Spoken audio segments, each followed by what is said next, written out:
Indiana Jones. I just watched recently Harrison Ford's acceptance speech for the SAG Lifetime Achievement Award, and it was a very moving and emotional speech. It had a lot more emotion than we're used to getting from him, and it's quite moving, and if you're a fan of his, then I highly suggest you watch it.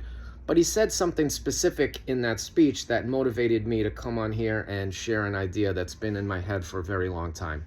He said, even given his advanced age, that he still considers himself a working actor and that he's still looking for roles and looking for projects and is not retired.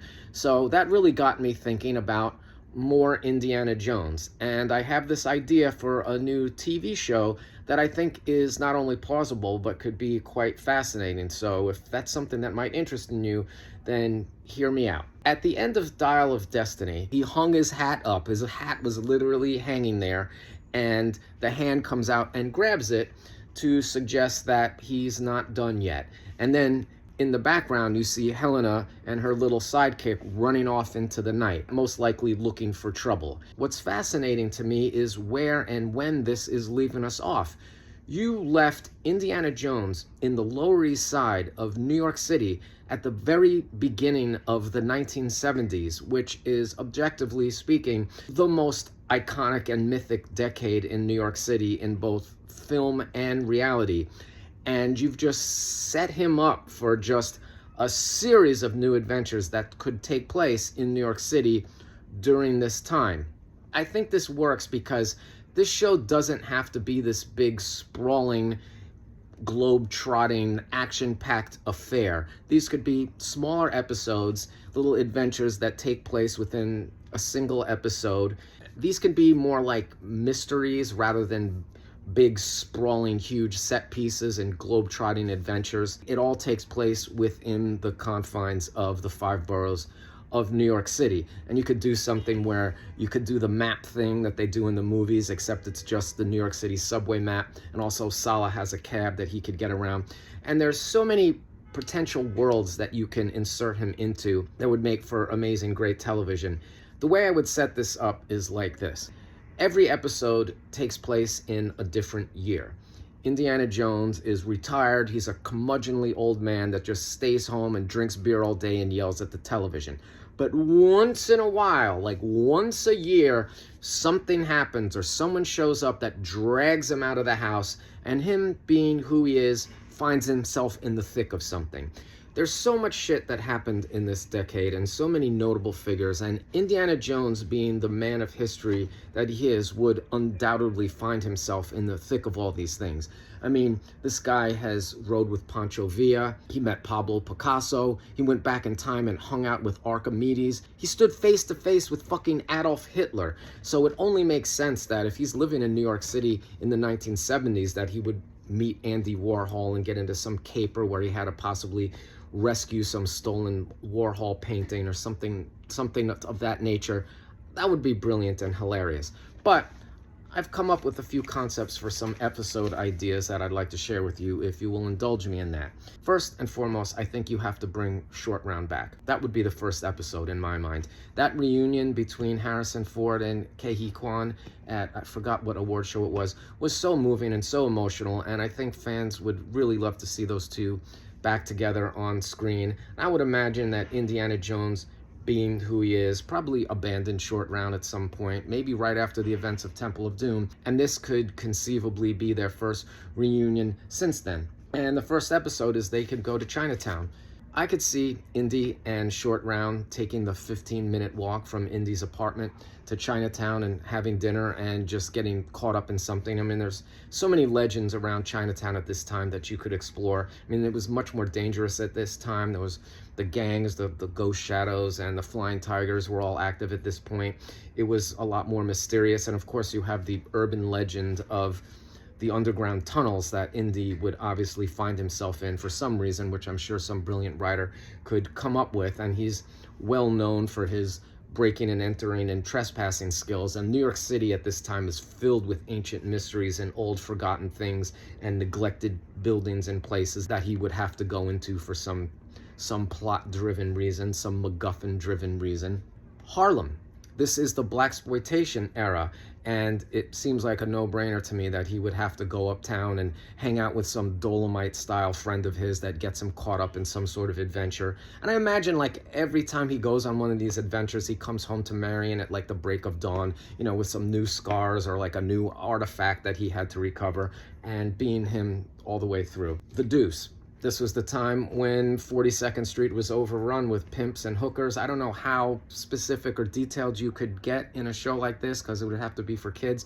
But Times Square at the time was definitely a different era. It was much more dangerous. And it was also the era of Taxi Driver. And I can definitely see Indiana Jones getting mixed up in something really interesting in that space. Little Italy.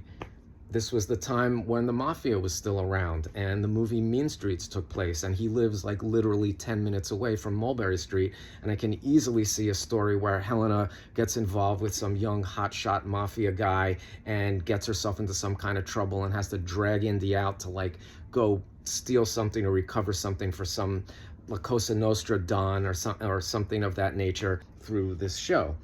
Think about this, Coney Island. Coney Island was definitely much more frightening and mysterious and weird at the time. This is when the time of the Warriors.